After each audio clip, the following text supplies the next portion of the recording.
Dierbares, dankie, dankie. Ons skryf gewoon net die kinders vir julle weg. Ek dink ek praat nog 'n bietjie baie diep.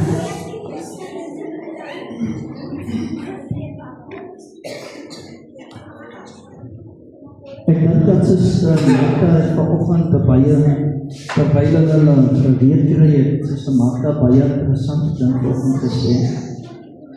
En julle sal onthou wanneer mense die teenwoordigheid van God kom, en veral soos nou, dan is alles belangrik wat in hy periode gebeur, in hy tyd gebeur, is dit baie belangrik, en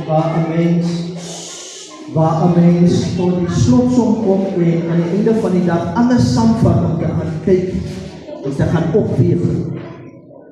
Nou, Suster Magda het iets genoem om te sê dat baie van die kinders se ouers is nie vanoggend nie. En dit is 'n concern. Maar die wat die is, wil ek sê baie dankie.